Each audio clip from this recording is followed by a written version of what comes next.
Well.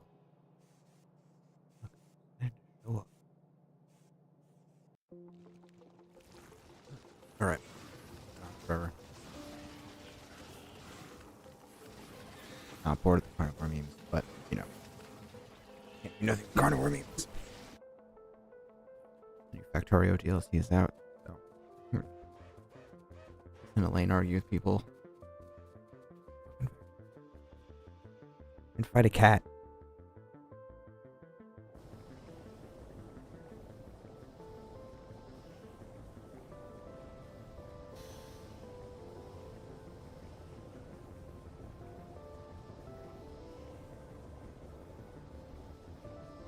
He loves it.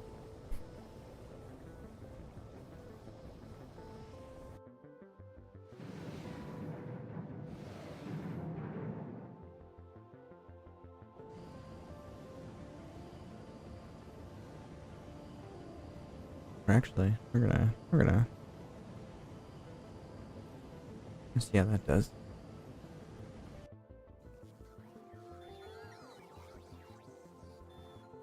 Kudos to Dave. Most people who say they want to debate don't actually want to debate. And we had a really good discussion for about an hour.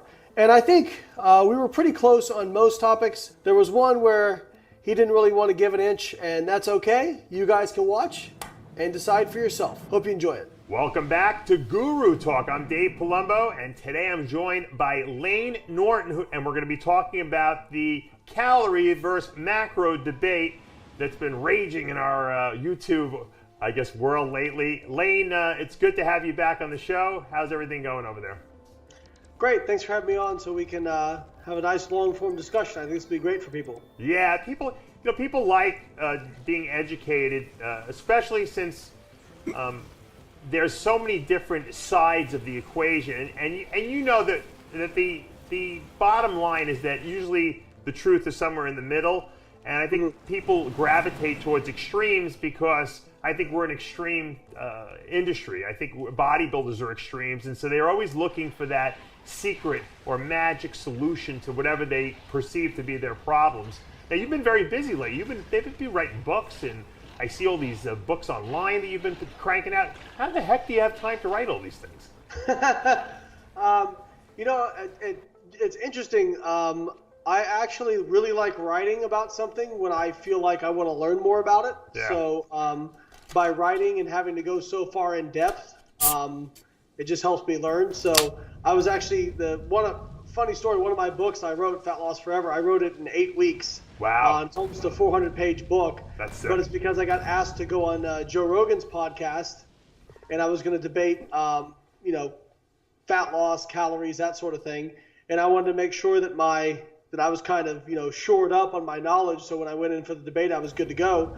And so writing the book was my way of kind of being a great refresher as well as learning more. So I have actually really enjoyed that. I really enjoy writing.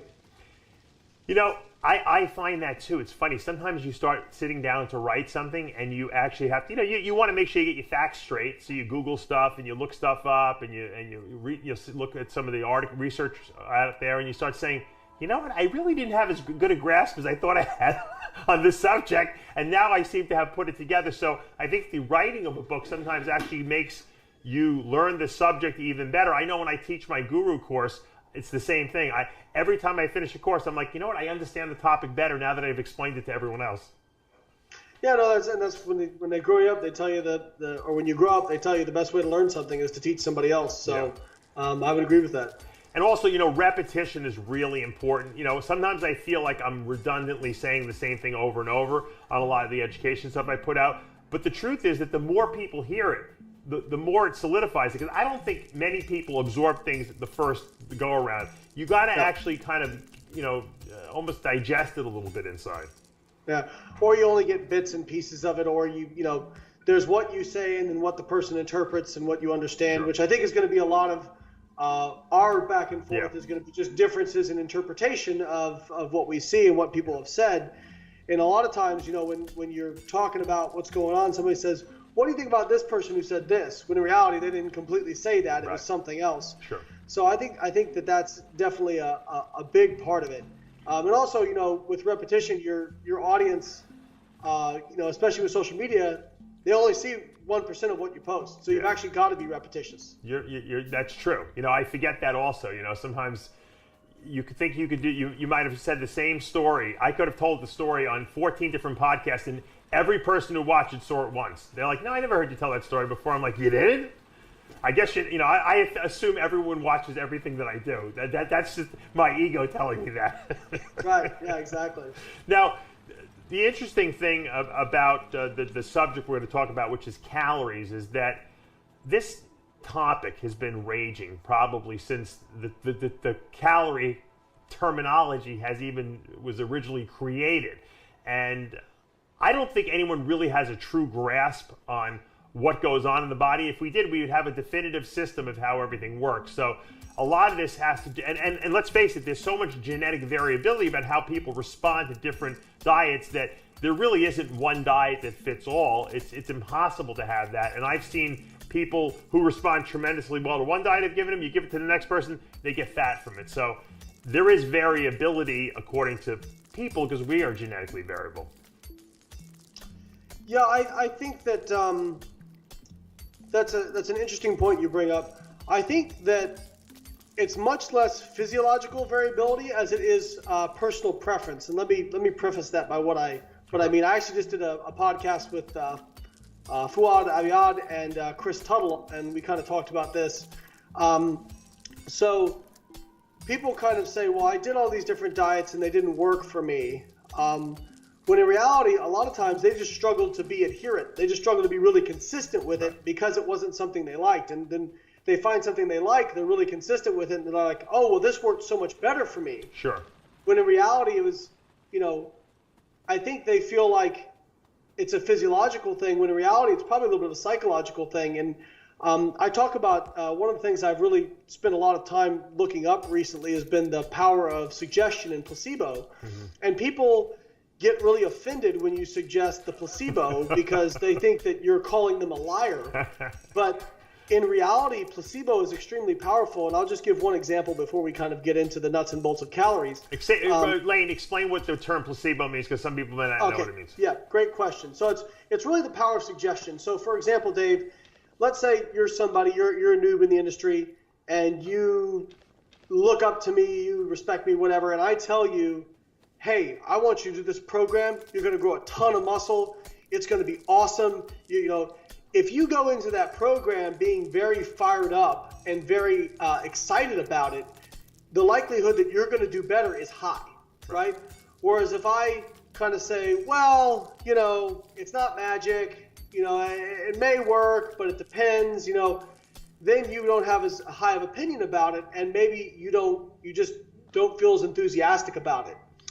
So that's kind of an example. Another example of placebo is they gave a while back. There was a study where they gave them a sugar pill essentially, right? That's right.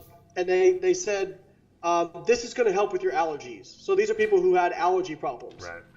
And over 70% of people reported that their allergies improved, right? Now, what's interesting is some of the physiological markers of their allergies actually did improve, right? So that's interesting. The most powerful study, I think, to point out, there was recently, you're familiar with the hormone ghrelin. So yep. Ghrelin is what we call the hunger hormone. It acts in opposition to leptin. Right. They took people and they stratified them based on their genetic polymorphisms of what their ghrelin levels are. Gotcha. So essentially, you had low ghrelin secretors, you had high ghrelin secretors, mm-hmm. and you would expect the people who were low ghrelin secretors to have low hunger, and vice versa, and the high ghrelin secretors to have high hunger, right? So they knew the genetic information of these people, and then they randomly told them one thing or the other. So you had kind of 4 quartiles of people. You had low leptin, told they were low leptin. You had low leptin, told they were high leptin. You had high leptin, told they were low leptin. Yeah. And you had high leptin, told they were high leptin.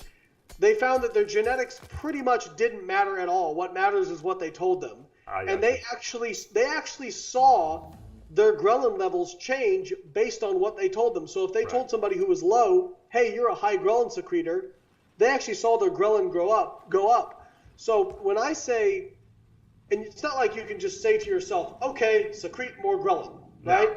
It doesn't work that way. It's your belief is what you're saying. It's the belief. Right, so the power of suggestion is so powerful, it can actually change your physiology. Well, your thoughts create your reality. You know, it's a trite saying, but it's really true. I mean. Yeah.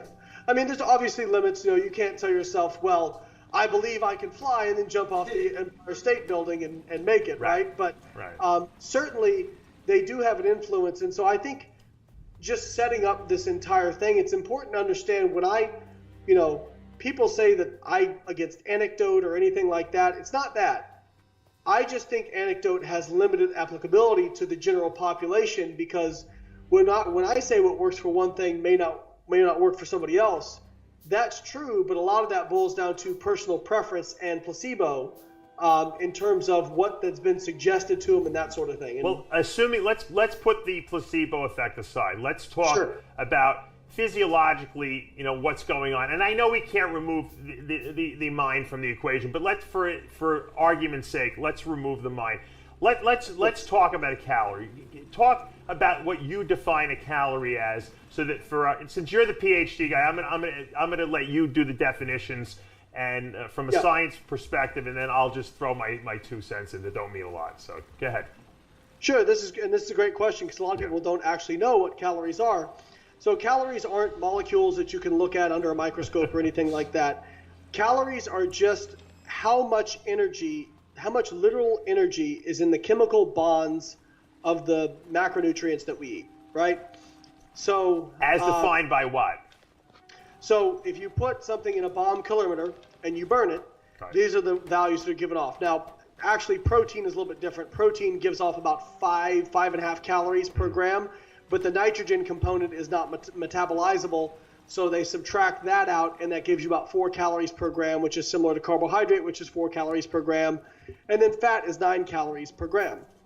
So that is just literally referring to the energy content of those foods. Right. So that's in a closed system, it's basically an oven that they're burning the stuff up at, and they're producing whatever they put in. They got to get energy out. Correct.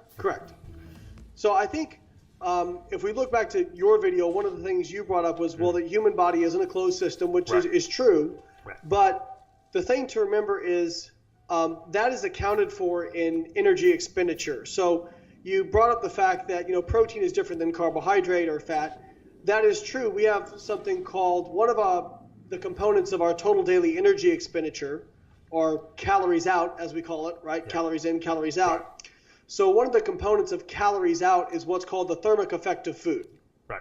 And that is the amount of energy that you must put into the system to get the energy out. So human bodies is a poor analogy, but kind of similar to a car, right? You can't just put gas in your car and magically you get the energy out. You have to put energy in, and that's why you have a battery, right? Because you have to start that car. Right.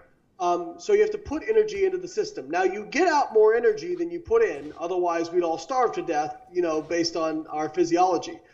But you do have different levels of thermic effect of food. So for example, fats are about 0 to 3%, carbs are about 5 to 10%, and protein is about 20 to 30%. What I mean by that is how much of the energy that is stored in that is required by the body to get it out. To process the food, to use the food for what it's supposed to be used for. Correct. Right. So if we look at, let's just take an example. If we have a diet where we have 200 grams of, I did some calculations, so let's say a 2,000 calorie a day diet, compare 200 grams of protein a day, 200 grams of carbs, 50 grams of fat, with a diet that does 100 grams of protein, 300 grams of carbohydrate, and 50 grams of fat, right? So if we run those calculations of, okay, how many calories from each, and then we take out the God, this is going to kill me. Metabolizable. The metabolizable energy. So what you yield out of all that, the amount of TEF from the lower protein diet is about 230 calories. So that's how much you burned to get out energy from that diet, 230 calories. If you look at the TEF for the higher protein diet, so the doubling of protein, it's about 320 calories.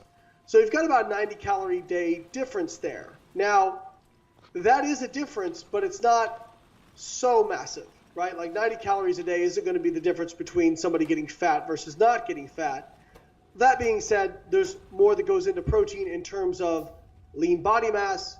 You know, protein has effects on muscle protein synthesis, which is actually part of its effect on energy expenditure as well. So I guess what I would point out from kind of your talk is that even if you do, you know, really kind of drastic differences in protein, it does change the energy output, but it's not a huge drastic change. What's probably more important actually when it comes to something like protein is that, and up to a certain point because there is an anabolic cap, protein can help increase lean body mass and is more likely to produce an increase in lean mass versus fat mass, but even that has limits. Well, so what you're basically saying is that there's variables. Now, you're talking about the thermic effect of food. There's other variables that go into that as well that extract caloric usage, or I don't even like the term calorie, energy usage. You know, like you said, if you build more muscle now, that muscle requires more energy, okay? If you eat more carbs, you're going to produce more insulin, and we know that insulin has an effect also on how the body utilizes different calories, whether it stores it or doesn't. Your insulin sensitivity, if you're insulin resistant or insulin sensitive, it depends on how you utilize that energy that you put into the system. I mean, a good analogy is an airplane. If you're flying an airplane that normally gets 30% efficiency out of its engine, right? If you have high winds blowing, okay, you're going to get much worse gas mileage, right? It's going to require much more energy to go into that, put into that plane to do the same flight you normally would do with less wind. I mean, so there's other variables that obviously will extract more energy out of that system, which makes it not a calorie in, calorie out thing anymore, because you don't know all the variables and how they play in and interact with these different requirements. Well, let me address that point. So first thing, in the short term, the thermic effect of food actually does capture protein turnover. So that is one of the things it does capture. As far as the long term, if you build more lean body mass, it does require more energy, but our best estimates are it's pretty modest. But that being said, probably a more indirect way it requires more energy is if you have more muscle, you can use more weight, do more work. And if you look at, so somebody who, for example, let's say 90% of a 1 rep max on squat for them is 600 pounds, right? Compared to somebody who's the same 90%, but it's 300 pounds. The person doing the 600 pounds is going to burn more calories just because there is more work component to the exercise. So as far as lean mass creating a much greater energy requirement, it's probably modest, but some of that may also come down to training. Now, as far as your second point, it's no longer a calories in, calories out thing. It's always calories in, calories out. Now, your point is that we don't know exactly what calories out is, which is true. Yes. So that is completely correct. But if something is having an effect on either weight loss or weight gain, it's doing so through either increasing your energy intake or decreasing it, or increasing your energy output. Now, the problem is those are very, very moving numbers, and I think a lot of people have this idea of calories in, calories out. Calories in and calories out are independent variables that are static. So, for example, somebody says, well, my maintenance calories or whatever I'm supposed to maintain my weight is 3,000 calories a day, but I ate 2,700 and I didn't lose weight. So therefore, calories out is bullshit. Well, two things with that. The first is that calorie calculator the person uses is probably wrong. so that's wrong. The second thing is they're not independent variables. If you and every bodybuilder has had this experience. If you start increasing your energy intake, you'll gain weight, but at a certain point you plateau, and you've got to increase it. You've got to increase it more. And then you plateau again, and you've got to increase it more. So when you put more into the system, so it is like a car engine insofar as like let's say if you here's how it would be similar. If your gas tank is your body's body fat stores. If you fill up your gas tank, when you started driving, you'd get extremely terrible gas mileage. Your body would be very inefficient with energy. The car would be very inefficient, rather. But as you got closer and closer to an empty tank, it would become drastically more efficient. And we've all bodybuilders experienced this too as well. Many times, what you think you're going to need to consume to get stage lean versus what you actually have to consume, a lot of times ends up being way lower. And why is that? Yeah, because you're so this is a great question and brings my point. These are dependent variables that they're always intertwined. As you diet, as you lose fat mass, your body will actually kind of protect yourself against starvation by decreasing your energy requirement, by decreasing your energy expenditure. So when we hear energy expenditure, I think a lot of people mistakenly think we just mean exercise, and that's not true. So the bulk of your energy expenditure for most people is just your basal metabolic rate, which is what it takes to just keep you alive, essentially, run your organs, that sort of thing. And that's about, for most people, 50 to 60% of their total daily calories they burn. Then TEF, your thermic effective foods, around 10 to 15%. And actually what's a decent amount of bulk of it is what's called NEAT, which is non-exercise activity thermogenesis. And those are kind of small, unintentional movements you do throughout the day. So Dave, you probably know people who are very fidgety, who tend to probably be pretty lean naturally. So that fidgeting, that like little movement, those are actually a big portion of our calorie burn per day. The kid who used to work for me we used to tap his foot all day long, but he was fat though, so I don't know. It didn't work for him, but well, there's always exceptions to the rules, sure. Now, let's but also you got to take into account also what about hormones? I mean, you crank testosterone into the equation, and all of a sudden, you're using calories more efficiently building muscle. That's affecting calories as well. I mean, as well as if you put the opposite catabolic hormones in, like prednisone, you get fat. I mean, from them changing nothing, changing no energy input into the system, right? Yeah. So great points because people. So when I talk about calories in, calories out, people think that I'm completely neglecting hormones. I'm not. So hormones can affect calories out, and they can affect calories in as well. So testosterone, for example, is I would say a true nutrient partitioning agent in that it is going to. So kind of whether or not your calorie deficit or surplus is going to drive weight loss or weight gain, the composition of that weight loss and weight gain can be influenced by your protein intake, your training, and of course performance-enhancing drugs. So something like testosterone, you change nothing. All of a sudden, you are building more lean body mass. Well, that lean body mass, the construction of that tissue is energy requiring. So you are going to rob some of that energy from fat, like assuming you're not overfeeding. Let's assume you're just at maintenance calories where you're not gaining or losing weight. If you don't have extra calories, now the muscle has to get that energy from somewhere to build that tissue, and fat is going to liberate some of its fat stores to do that. So now that still functions in energy balance.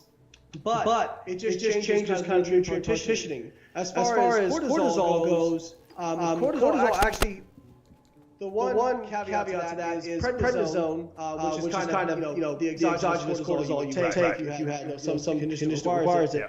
So there's a few things with that. One, it causes quite a bit of water retention, so you see an artificial shift in your weight, but not due to fat. But also it tends to increase calorie intake. And the other thing is it lowers energy expenditure. So it does lower energy expenditure. So that's still happening in the case of energy balance. The other interesting thing it does is, so my mother actually had to be on prednisone for a certain condition she had, and she did not sleep well at all. And so sleep is actually a nutrient partitioning agent as well. So if you look at people, there was actually a recent study, people who got over 8 hours of sleep per day, versus people who got 5.5 hours of sleep, who were used to 8 hours of sleep, so that's an important caveat. They found that the group that was sleep deprived, less than 5.5 hours of sleep per night, lost basically 50% lean body mass, 50% fat mass, whereas the group that got plenty of sleep almost lost exclusively body fat. So now that's a short-term study, it was only I think 2 weeks, so how much can we take from that? But Point being is it's still functioning in energy balance. These hormones, if they're affecting fat loss or fat gain, but they're still doing it through that same mechanism. The difficulty is in capturing how much that actually is. Prednisone raises blood sugar though too. It increases gluconeogenesis, raises blood sugar, which increases insulin output, which increases fat storage. So it does the opposite of metabolic steroids. Let's face it. It suppresses the immune system. It increases blood sugar. It causes fat gain and muscle loss. So it is catabolic. It's not a nasty one. It's not the kind of drug you want to take long term. That's for sure. No. It's funny when people say steroids. I'm on a steroid. People think. I just saw an article about steroids help COVID or something like that. They're giving steroids for COVID, and it's obviously prednisone. They're not giving decadurabolin for COVID, but that was the article, steroids. And every bodybuilder sees that, and they immediately assume that they're giving them trembling, right? These patients, so they go read the article, they send it to me, they don't even read it. They're like, Dave, look at this is great news. And I'm like, did you read the article? Well, that's called confirmation bias. See what you want to see, and then you act on it. That's interesting though, because I think prednisone is actually an immunosuppressant, which is I don't know why they're giving it. I guess maybe for the lung health. I guess maybe I don't know. Maybe not to go too off on a tangent. I have a friend who's a doctor. He's actually seen some young people who have had pretty drastic reactions to COVID, not because their immune system was bad, because it was so good. Right. They kind of have you have like too much inflammation. Oh, that's true. The cytokine storm. Yeah. Anyway, so as far as insulin goes, insulin is an interesting one because insulin is a positive regulator of muscle protein metabolism in terms of inhibiting muscle protein degradation and increasing muscle protein synthesis, although it's debatable whether or not it does that in terms of a physiological range. But I would say that insulin increases fat storage on a short-term basis. But on the long term, it's still an energy balance. So there's been 30 studies to date where they equate protein and calories, and either the reason these particular studies were chosen for this analysis was either they were done in a metabolic ward where they're actually measuring every single thing they're giving to people, or the food was provided for the people in the study. So we're talking about really highly controlled studies because free living studies have applicability, but not so much when we're trying to determine mechanisms, right? Because if it's free living, they can kind of be doing whatever, and dietary they may not be following. Yeah. So I remember I found a free living study where they said they gave them 1,500 calories, and one group didn't lose weight. And I was kind of like, okay, sure. So they found, they had. In these 30 studies, the requirement was the protein between the diets had to be equated and calories had to be equated. And as you discussed, as we discussed, that's important because protein has effects on energy expenditure and lean body mass. So they varied the carbohydrate and fat contents of these diets, and what they found was that fat loss was virtually identical between the two of them, even with differences in insulin levels. So I think on a short term, on a biochemical level, yes, if you eat, you raise blood sugar, you store more body fat. But one important thing to keep in mind is that fat loss is the balance between, it's fat balance actually. So if you want to lose fat, you have to be in a negative fat balance, which is the amount of fat you store versus the amount of fat you burn, right? So you've got to burn more than you store. So if you're on a high carb, low fat diet, you're actually not going to store much fat because the body doesn't really use de novo lipogenesis to store carbohydrate as fat. The fat we store in adipose is only about 1 to 2% from actual carbohydrate carbon skeleton. Now that can be, I don't want people to hear that and say, well, I'll just eat a diet of all protein and carbs. If you jack carbs up enough high enough, it can take over and act that way. Versus high carb, low fat diet, you have high insulin, you don't burn very much fat, but you don't store very much fat.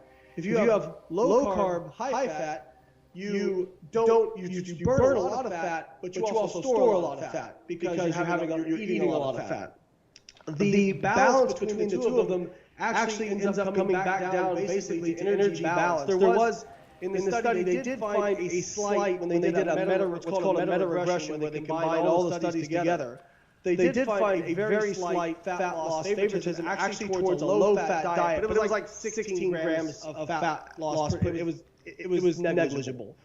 So I think what that says is that I think insulin's got a little bit of an undeserved bad rap in terms of a kind of a long-term promoter of fat gain, when in reality it's more about how much protein you're getting, because that's a very powerful nutrient partitioning agent, and then the overall amount of energy you're getting in. What about if they had done a study where they did high protein, moderate fat, low carb?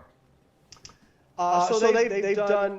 They always do the extremes to try to prove one thing or another, but they don't look at the middle ground, which is what I recommend. Because I think that everything is nutrient partitioning in a sense. I mean, protein we know is a powerful positive partitioning agent. We know that sugar is obviously a negative partitioning agent by and far, especially if you're taking excessive amounts. And usually fats, can be neutral or depending on what kind of how they're received in the body. But by and far, protein is your lean source of protein, your strong partitioning positive agents. Sugars are your negative agents. And so they always test the extreme. They never go in the middle and say, all right, well, let's use some positive ones and go in the middle. Let's see what happens if we go to the extreme. So, I mean, it's logical that they should do that, but they don't do that. They do a control, but they don't do like a middle ground study.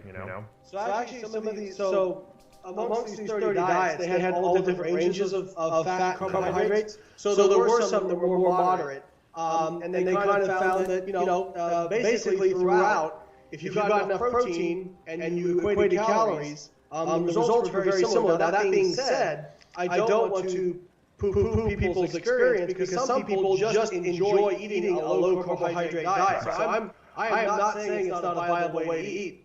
And some people enjoy a lower fat, higher carbohydrate diet. What that data says to me is that what's probably most important is making sure that you're eating a calorie level that is conducive to your goals, which is whether you're trying to gain muscle, lose fat, and then also eating enough protein, and then amongst the rest of it, you can kind of pick what your own preference is in terms of carbohydrate and fat breakdown. As far as nutrient partitioning goes, I think we need to kind of define that a little bit, because if we talk about nutrient partitioning, it's a great phrase. But what it basically means is that, like, let's take resistance training. Resistance training is one of the strongest nutrient partitioning agents we have, right? So if you don't change your diet at all and you eat at energy balance, where you're not gaining or losing weight, you will lose fat and gain muscle. Absolutely. Because, right. So we know this to be true. So if we talk about a partitioning agent, yes, I would argue that protein is a nutrient partitioning agent, positive.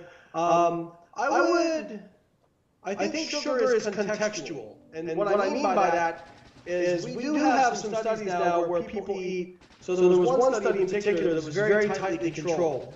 And they fed either over 100 grams of sugar a day versus about 10 grams of sugar a day. And they looked at, all right, they had them both on, I think it was 1,800 calories. Same protein, too.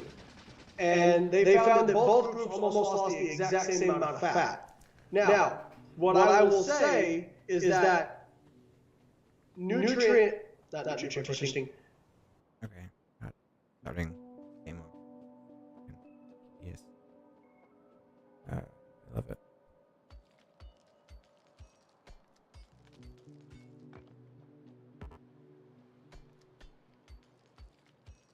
Also, this debate is fucking boring.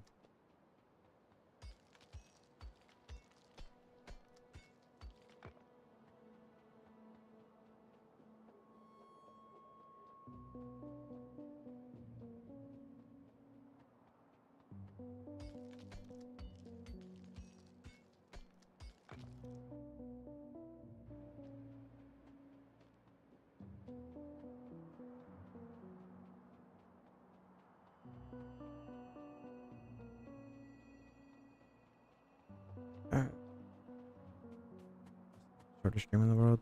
Moving on. Late as fuck.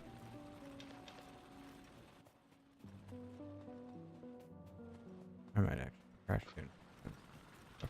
Late.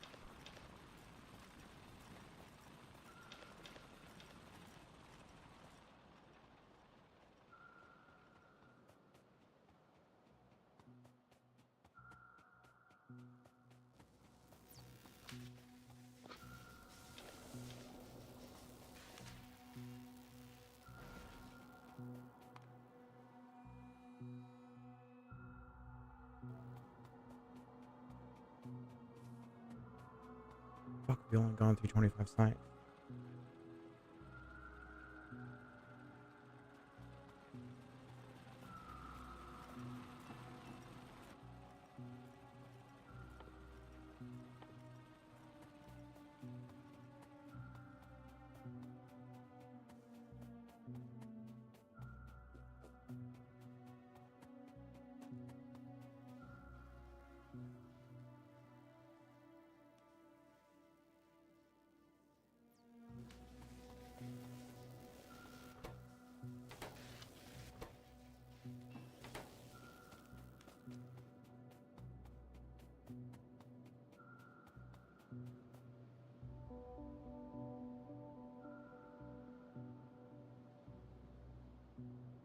Okay. Alright. Rewarding. Whatever. Started Factorio.